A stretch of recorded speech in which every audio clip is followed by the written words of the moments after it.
Hey everyone, I'd just like to give a big welcome to Marie Laffey here, the head of the Career Development Centre at NUIG. You're very welcome to our Engage People Elevate Series 2, Marie. Thank you very much for taking part. Thanks very much, Aidan, for having me on today. So the purpose of these conversations really is to kind of gain insights and advice to really pass on to graduates who are looking to make a strong start to their careers. So we might kick off, if that's all right. That's okay, yeah. Perfect. So if you could just start with giving us maybe a quick snapshot of your career journey so far, maybe talk us through why you got into your area, academia, and how you kind of progressed through to today. Okay, so actually I didn't start out in academia.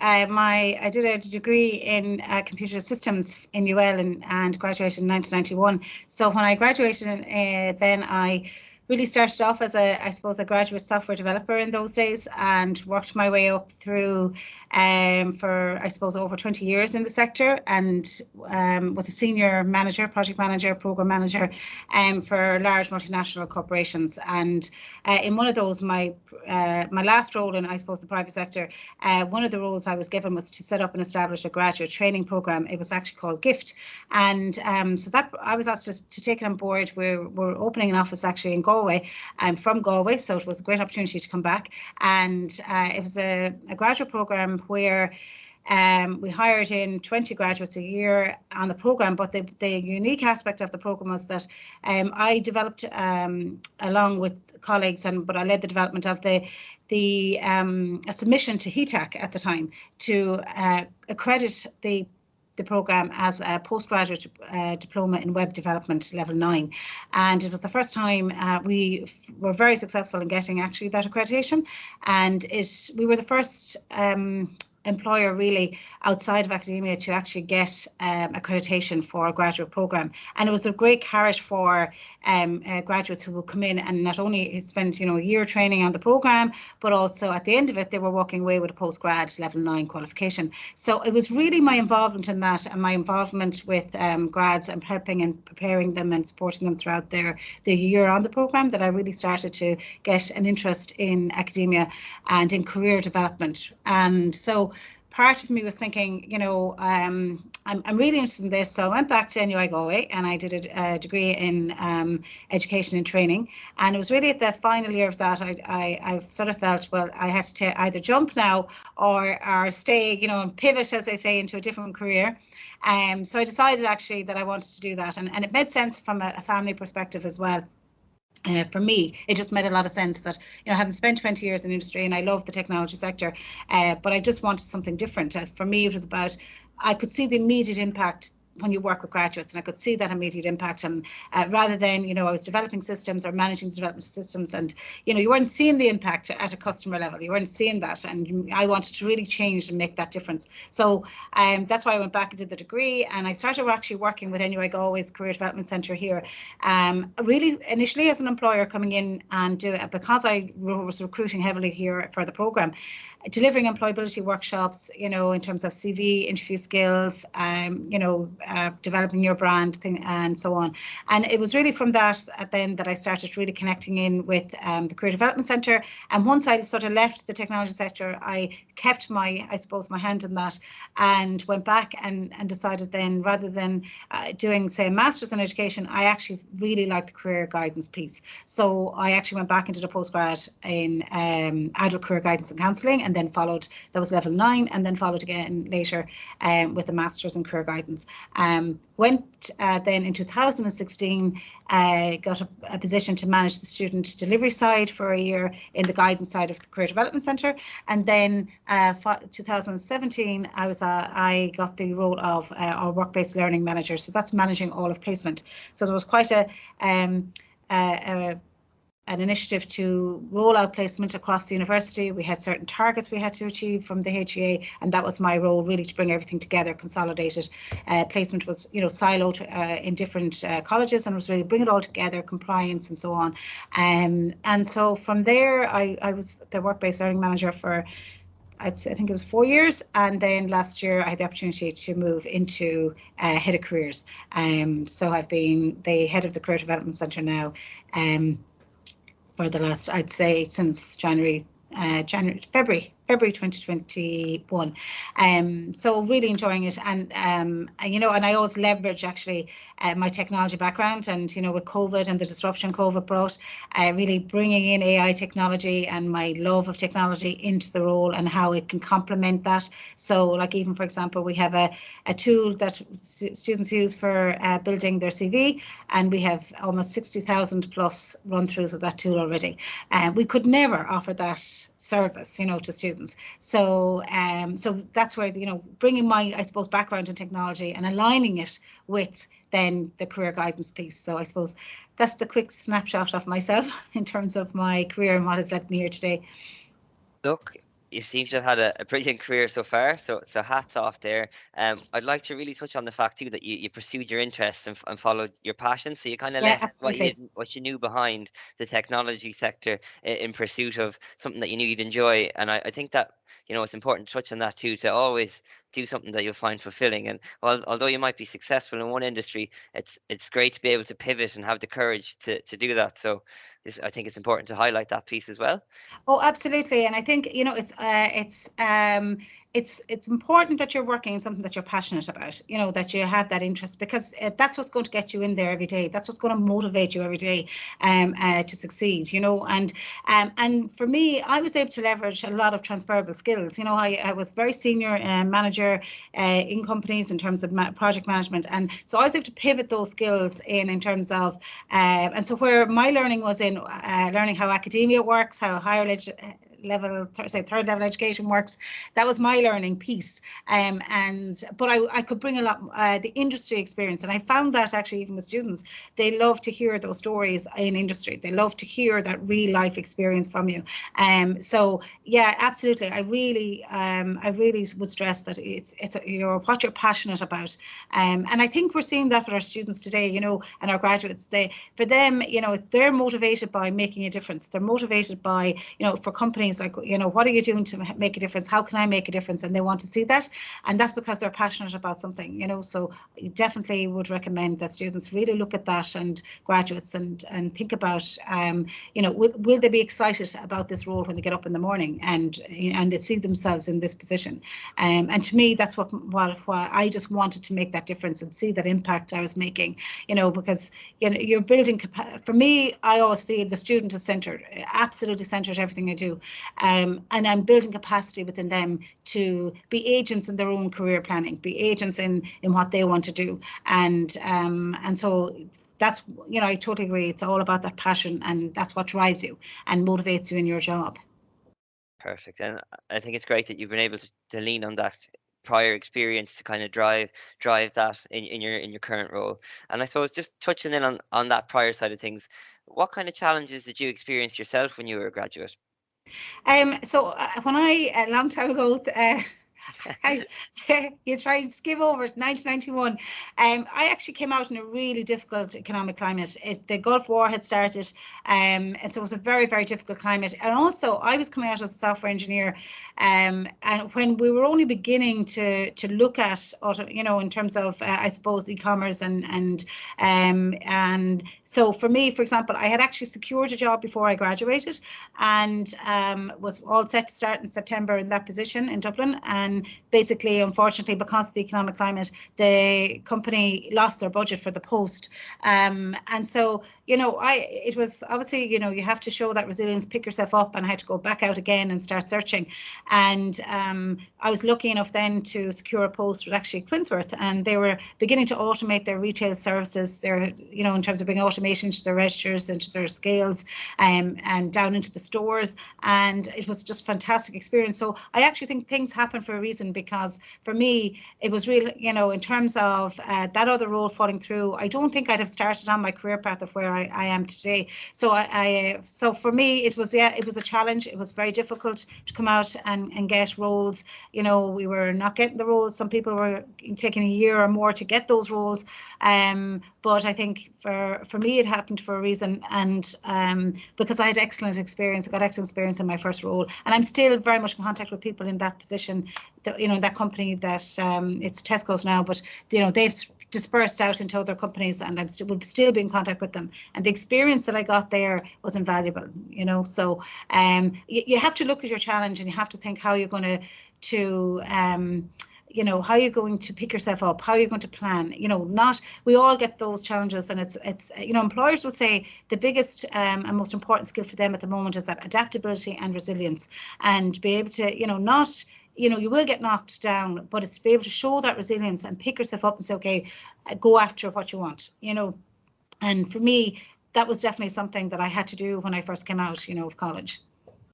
Yeah, 100%, absolutely. I think it's interesting that the job market was the challenge for you, but now it's kind of flipped on its head at the minute in terms Yes. of that the employment sector is booming, and it's like a candidate-driven market. There's It roles is. there's roles everywhere. So Yeah. I think that, like, naturally leading on, what would you say is the importance of good graduates to those businesses, or to any business that's, you know, hiring at the minute? Because, as you know, plenty of them are. Absolutely, and you know, I'm a member of the Association for Higher Education Career Services, AHEX, here, you know, NUI Galway and Career Development Centre. I'm a member of it, and you know, we're doing a graduate market survey, and you know, in terms of employers, more employers are hiring this year than last year. It is definitely a graduate market, but you know, the students or the graduates are your future. They're, you know, they're potential, right? So they're, you know, they're your potential. They're coming in, they're fresh, they have, you know, a lot of they have new ideas, they're innovative, they're already tech savvy, and really what you're looking at is that, and I often say this to graduates, you know, or to companies who may be coming looking for graduates, and we would encourage them to be involved and partner with our placement team, because they are your pipeline, and often those graduates, you can secure them after placement. So, you know, it's really about you're creating your pool of future leaders, and you know, research has shown that if you can keep your graduate longer than 3 years, they're going to become your senior managers. They're going to become the ones that drive your strategy in your company. And it's really just access to that fresh talent and that innovation and energy, enthusiasm that they're going to bring to your organization. And it's all about diversity, because, you know, you bring a graduate in, you might have someone who wants to mentor at a senior level, and so it's creating a great opportunity for them to develop and grow as leaders as well, you know. So you know, that diversity around that talent is really important. So I think really it's the freshness, it's the enthusiasm, it's the potential that a graduate can bring to your organization. I 100% agree with you. I think one of the main benefits that we see as well, if we get a graduate in the door, and we've two in here as part of Yeah.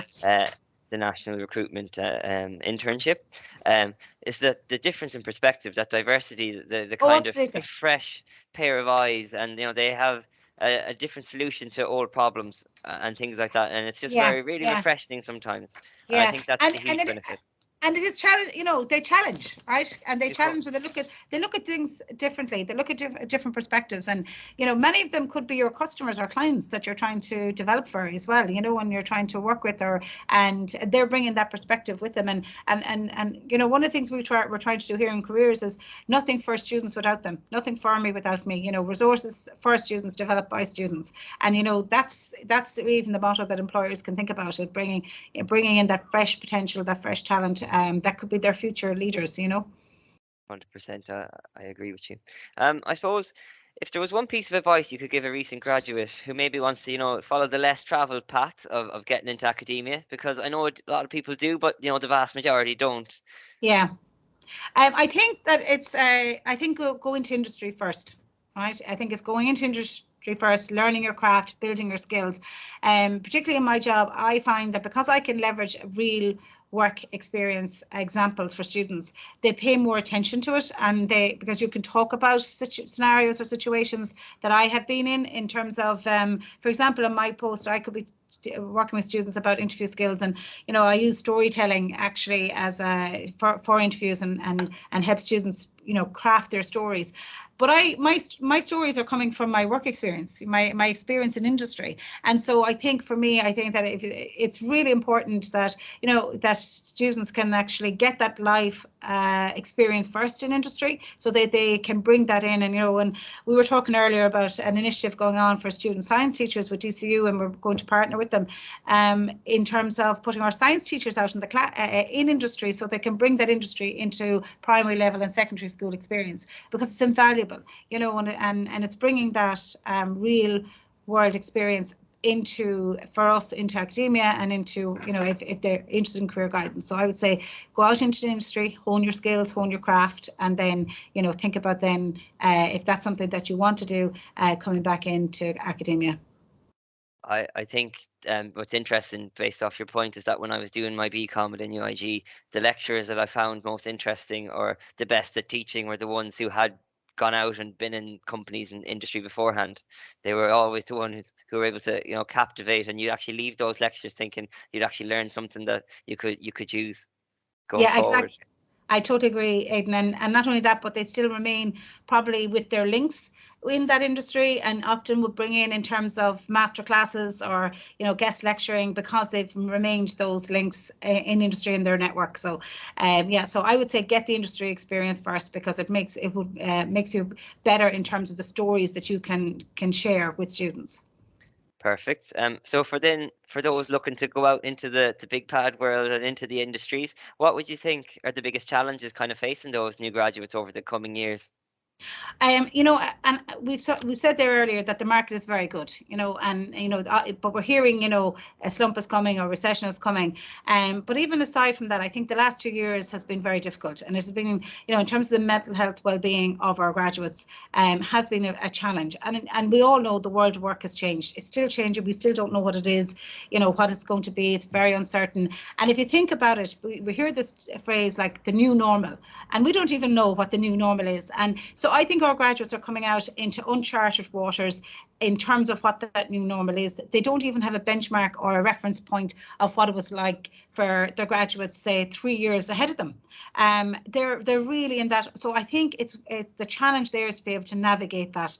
As I said, I came out in 1991 with an economic challenge, but that was nothing new, if we look at the 80s, so, but our graduates here, they don't know we don't even know what the new normal is and what that's going to be like. And it's for many of them, they've been the last 2 years in their bedrooms attending lectures. So it's being able to, adapt, show resilience, to be able to navigate whatever that new normal is. So I think that's going to be the biggest challenge. And, if we look at employers as well, they're looking for that adaptive thinking, virtual collaboration because of the remote working, emotional intelligence is really strong requirement to be able to navigate that new normal, and that if you do get knocked down, that you can pick yourself back up again, and it's really to become agents in their own career planning. And I think as well is that you may have to upskill, you may have to, there's learning is continuous, and and that growth mindset for students to realize that they need that if they're going to navigate what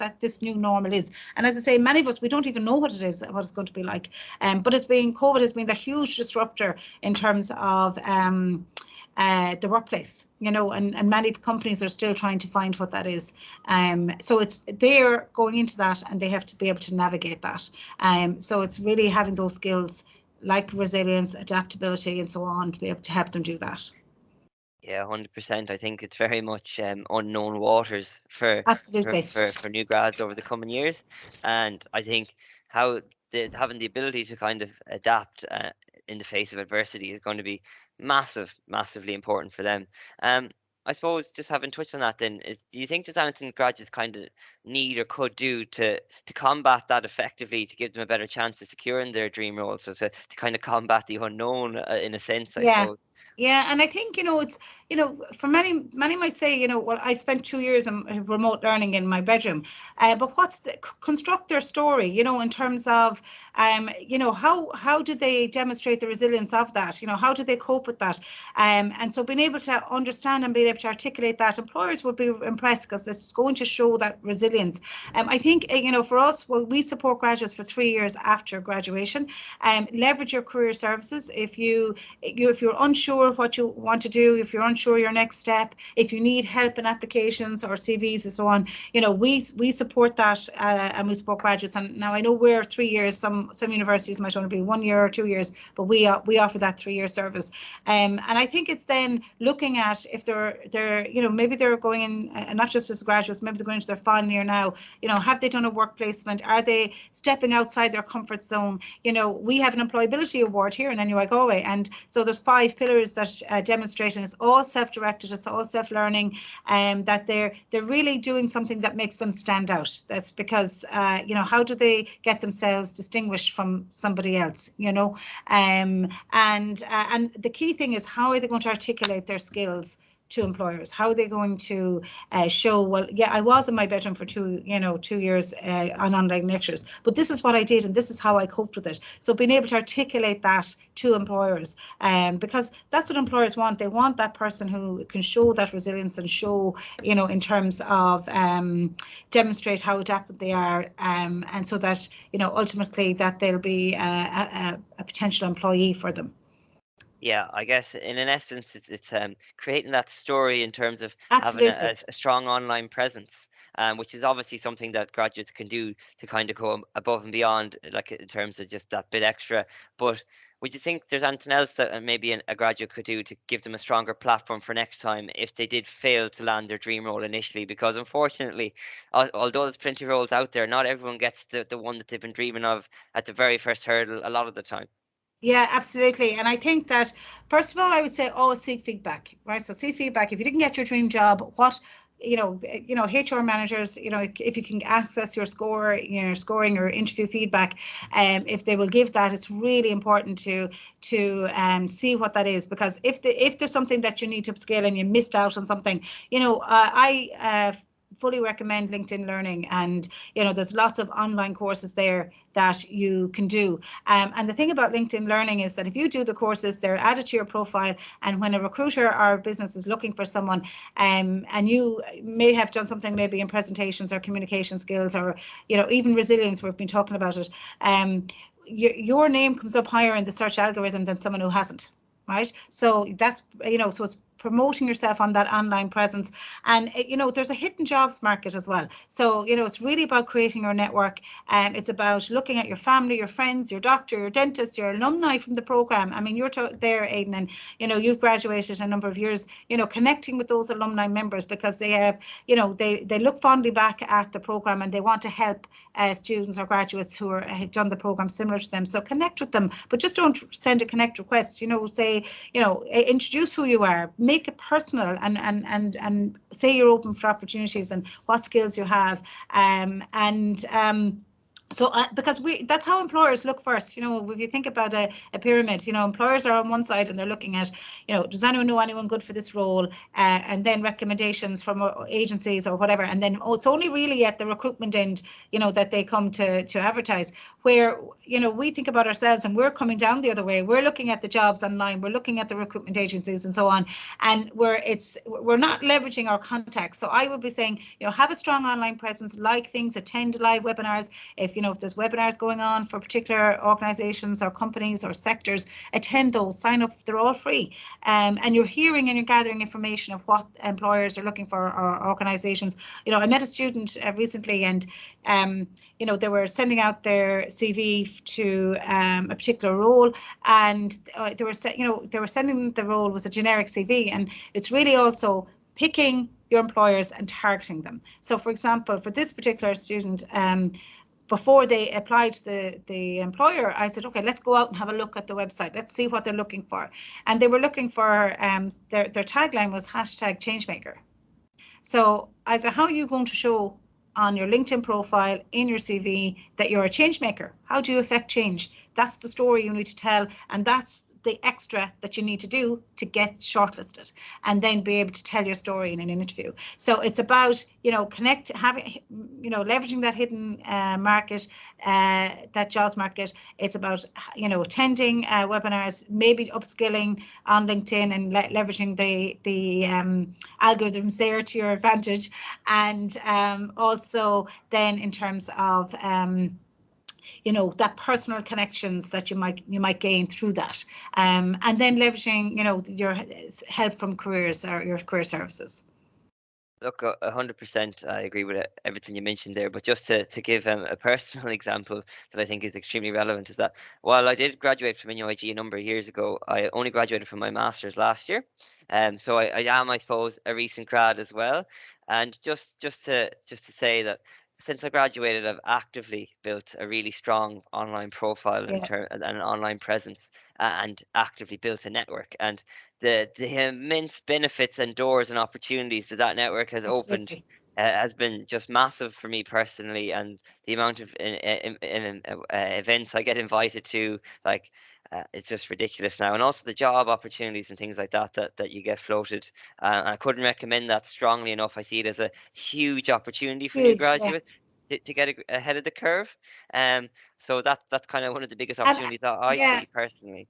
And I agree with you, and it's having the confidence to start that network, and as I said, it can start from your family, your friends, your doctor, your whatever. You're building that, your alumni, and sometimes we find the graduates may be nervous about reaching out, and but going to any online webinars, connecting with alumni, you're building your network the whole time, and you're getting noticed. Comment on things, if you see an article, comment on it online.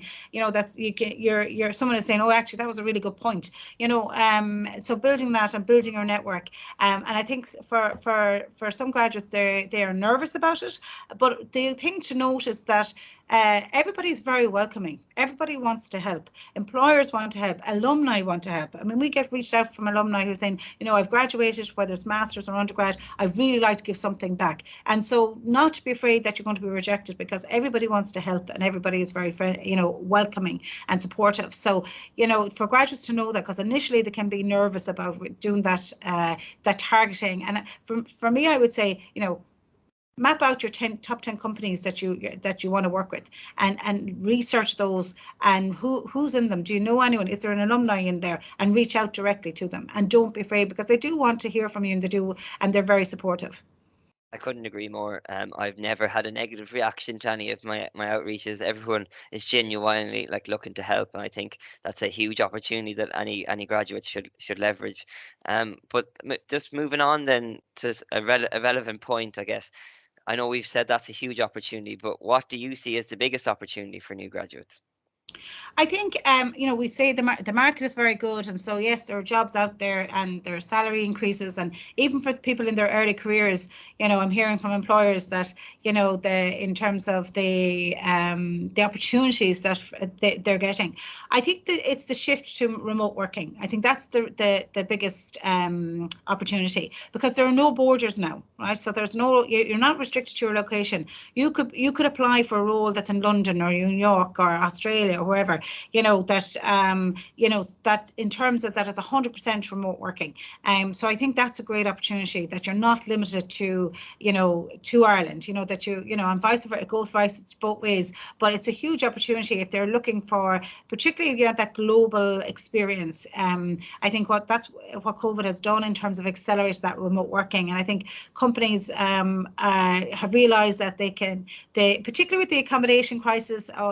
We just don't have it. It's an international issue, that they recognise that it's about the person, and if that person is not able to secure employment in Dublin or London or accommodation, well, let's make it remote. And that's where, for example, those skills of virtual collaboration are really important, because you want to be able to demonstrate that you're able to do that. So I think it's that shift to remote working. It's opening up in terms of those international opportunities, and that you're not restricted by location. I think is a huge opportunity for graduates coming out.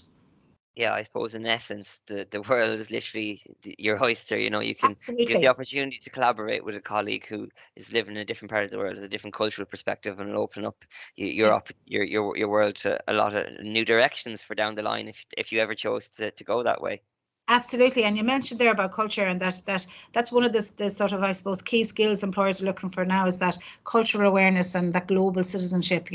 And that students and graduates are aware of that. So these roles allow students to actually build up on that experience and get that experience across, from a global perspective, in companies that maybe in operating not just in the particular sector they're in, but they can use those skills and move into what we call that double jump into a different company in a different sector and so on. So yeah, I think it's definitely opened up huge opportunities for students, particularly those that may like to travel.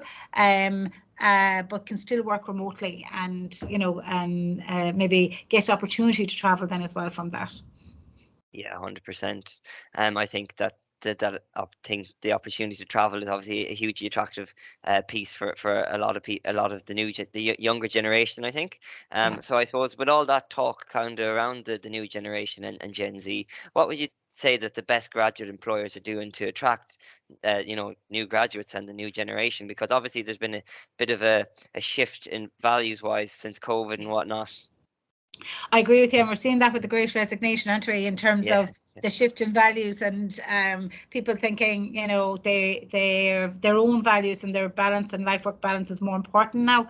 And so I think graduates are seeking more flexibility from employers. And the key thing, I think, is around their stand on social issues. And they very much want to make a difference around sustainability, the environment, diversity and inclusion. And they want to be part of a company that shares those values. So I think it's really important that companies are showing how they are aligned to those values for students, because it's literally about the culture of your organisation. And I know of graduates who they won't take the job unless they know that this company is has a diversity and inclusion policy, has what are they doing for the environment, from sustainability. I was at a conference recently, and one particular company talked about that they produce, say, hard booklets, and someone queried, well, what's the sustainability of that? And they said, well, look, one of the things we do is we the preference is for these booklets are hard copies, but what we do is we show how we offset the carbon footprint of printing them.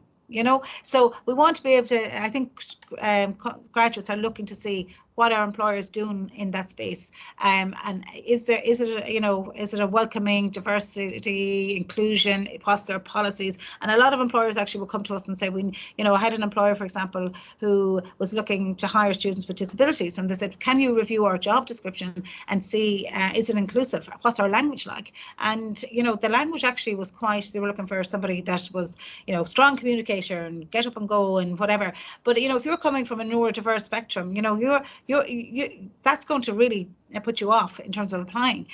So it's like, okay, so look at your language, look at how you're marketing out your roles, and then what are the accommodations that you might be able to put in place and show that welcoming diversity and inclusion strategy that you have. So I think it's about, that's what Gen Z want to make a difference. Like me, I suppose, when I pivoted and came into career development, it's about, for me, I wanted to make that difference in building capacity with students. They're the same. They want to make a difference. They're very interested in the environment. They're very interested in sustainability. And so how are your company doing that so that they can be in a company that values those, because that's what their values are. Yeah, I've seen that. I think it's very much wanting to be in a company that makes a positive imprint in the world, and is doing their bit for the planet, but also for a better future for everyone, be it just be it true employee well-being as well, because obviously that's a huge thing. The days of people just allowing and accepting burnout are gone. I agree, and rightly so. Yeah, and I think that, definitely, and I think that that's where the flexibility comes in, in terms of that. And, and there's some great companies doing fantastic initiatives around, those, I suppose, different groups, and diversity and inclusion. And so you as a person, maybe one of those groups, and you're coming into this company and you already feel happy that, actually, I'm not going to be discriminated against, and they are very open and welcoming around, what my values are. And so it's about that culture of the organization and how you should be marketing your culture and linking it to what's important to the graduate. Yeah, 100%. We're hiring here at the minute, so like culture is a huge piece. We value people, obviously, that will buy into the culture. So we've been highlighting and marketing that, and I think the best graduate employers will need to do the same going forward. Absolutely, I think so. Yeah. I think on a more light-hearted note, then, if you were a grad now, what job would you do now that wasn't around necessarily when you started?